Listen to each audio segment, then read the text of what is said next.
Committee. Thank you, Mr. Chairman, and welcome, Chairman Bernanke.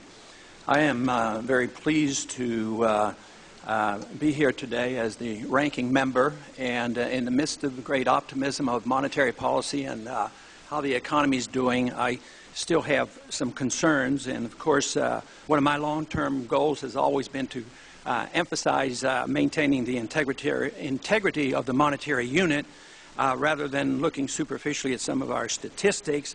But I also share the concern of the chairman of the committee of our responsibilities for oversight and your interest as well, Chairman Bernanke, on having the transparency that I think we all desire. Transparency in monetary policy is a goal we should all support. I've often wondered why Congress has so willingly given up this prerogative over monetary policy. Congress, in essence, has ceded total control of the value of our money to a secretive central bank. Congress created the Federal Reserve, yet it had no constitutional authority to do so.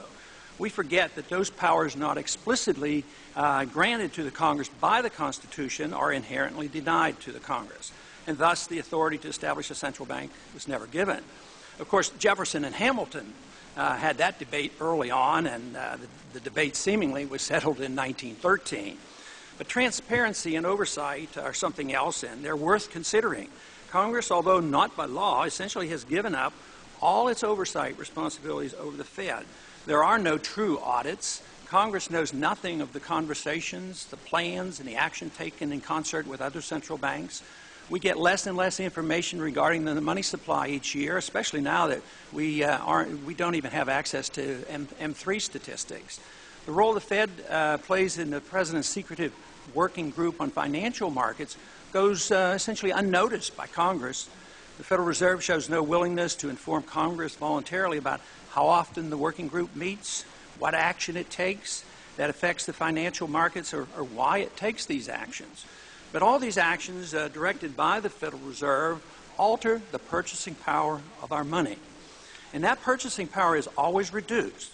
The dollar today is worth only 4 cents compared to the dollar that the Federal Reserve started with in 1913. This has significant consequences on our economy and our political stability. All paper currencies are vulnerable to collapse, and history is replete with examples of great suffering caused by these collapses, especially to the nation's poor and the middle class. This can lead to political turmoil as well. Even before a currency collapses, the damage done by a fiat system is significant. Our monetary system insidiously transfers wealth from the poor and the middle class to the privileged rich. Wages never keep up with profits on Wall Street and the banks, thus sowing the seeds of class and discontent. When economic trouble hits, free markets and free trade are often blamed, while the harmful effects of a fiat monetary system are ignored.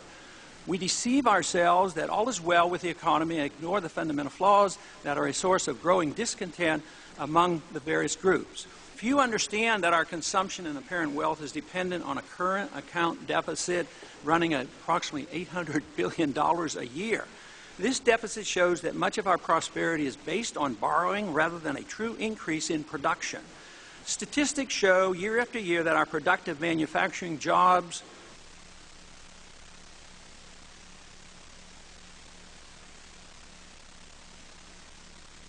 I think they finally cut me off.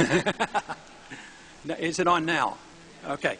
This phenomenon is not seen as a consequence of the international fiat monetary system where the United States government benefits as the issuer of the world reserve currency. Government officials consistently claim that inflation is in check at barely 2%, but middle-class Americans know that their purchasing power, especially when it comes to housing, energy, and medical care and school tuition, is shrinking much faster than at 2% per year. Even if prices are held in check, in spite of our monetary inflation, concentrating on the CPI statistics distracts from the real issue. We must address the important consequences of the Fed manipulation of interest rates. When interest rates are artificially low, below market rates, insidious malinvestment and excessive indebtedness inevitably brings about the economic downturns that everyone dreads. We look at GDP figures and reassure ourselves that all is well, yet a growing number of Americans still do not enjoy the high standard of living that monetary inflation brings to the privileged few.